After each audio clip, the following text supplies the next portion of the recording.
ACL reconstruction surgery കഴിഞ്ഞതിന് ശേഷം 10 വർഷമായിട്ടുണ്ടോ? 10 ഇയേഴ്സിലൊക്കെയുള്ള 10 വർഷത്തിന് ശേഷം മിക്ക ആളുകളും ഫേസ് ചെയ്യുന്ന ഒരു ഏറ്റവും വലിയ പ്രശ്നമാണ് പ്രത്യേകിച്ച് കാരണമൊന്നുമില്ലാതെ വരുന്ന ഒരു ഓവർ സ്ട്രെയിൻ അല്ലെങ്കിൽ മുട്ടിലൊരു ടൈറ്റ്നെസ് ഫീൽ ചെയ്യുന്ന ഒരു അവസ്ഥ. ചില ആളുകൾക്ക് ബാലൻസ് ഇല്ലാത്ത പോലെയും കോൺഫിഡൻസ് ഇല്ലാത്ത പോലെയൊക്കെ തോന്നുന്നതായിട്ട് പറയുന്നുണ്ട്. ഇതിന് കുറച്ച് കാരണങ്ങളൊക്കെ ഉണ്ട്. എന്തൊക്കെയാണെന്ന് നമുക്കൊന്ന് നോക്കാം. പ്രധാനമായിട്ടും പറയേണ്ട ഒരു കാര്യം എന്ന് വെച്ച് കഴിഞ്ഞാൽ ഒരു സ്റ്റേജിൽ നന്നായിട്ട് എക്സസൈസ് ഒക്കെ ചെയ്തതിന് ശേഷം നിങ്ങൾ ഇപ്പോൾ എക്സസൈസ് ഒന്നും ചെയ്യാത്ത സ്റ്റേജിലായിട്ടുണ്ടാവും. അതുപോലെ തന്നെ നിങ്ങളുടെ ജോലികളിലുള്ള ഓവർ സ്ട്രെയിൻ ഇത് ഒരിക്കലും കാണാതെ പോകരുത്. പ്രത്യേകിച്ച് പറഞ്ഞു കഴിഞ്ഞാൽ നിങ്ങളുടെ സിറ്റിംഗ് പോസ്ചർ ഇത് കാണാതെ പോകരുത്. Sitting pattern cross leg sitting ആണോ, അതുപോലെ തന്നെ മുട്ടിലേക്ക് ഏതെങ്കിലും രീതിയിലുള്ള സ്ട്രെയിൻ വരുന്ന രീതിയിൽ നിങ്ങൾ ഇരിക്കാറുണ്ടോ? പ്രത്യേകിച്ച് അധിക നേരം ലോങ് സിറ്റിംഗ് ഒക്കെ ചെയ്യുന്ന ആളുകൾ. രണ്ടാമത്തെ കാര്യം എന്ന് വെച്ച് കഴിഞ്ഞാൽ സ്ലീപ്പിംഗ് പൊസിഷൻ.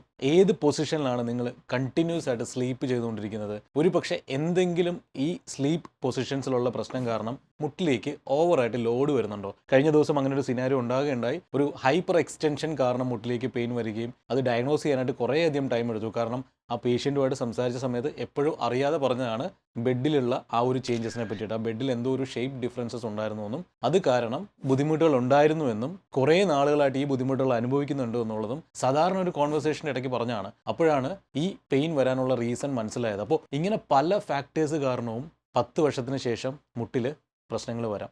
ഇത് എവിടെയാണ് എങ്ങനെയാണ് സംഭവിക്കുന്നതെന്ന് ഐഡൻറ്റിഫൈ ചെയ്യണം. ഇങ്ങനെ ഐഡൻറ്റിഫൈ ചെയ്ത് കഴിഞ്ഞതിന് ശേഷം മസിൽ വീക്ക്നെസ് ഉണ്ടോ ഇല്ലയോ എന്നുള്ളത് ചെക്ക് ചെയ്യണം.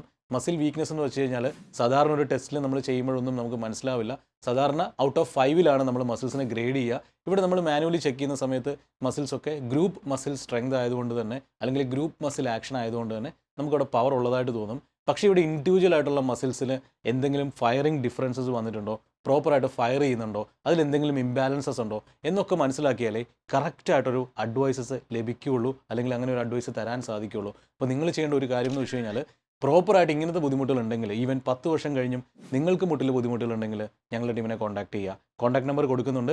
ഡീറ്റെയിൽ ആയിട്ടൊരു ഇവാലുവേഷൻ ഞങ്ങൾ നടത്തിയതിന് ശേഷം നിങ്ങൾക്ക് എന്ത് പ്രശ്നമാണെന്ന് വിലയിരുത്തിയതിന് ശേഷം എന്താണ് അതിൻ്റെ സൊല്യൂഷൻ എന്ന് കൃത്യമായി തന്നെ നിങ്ങൾക്ക് പറഞ്ഞ് മനസ്സിലാക്കി തരുന്നുണ്ടാവും.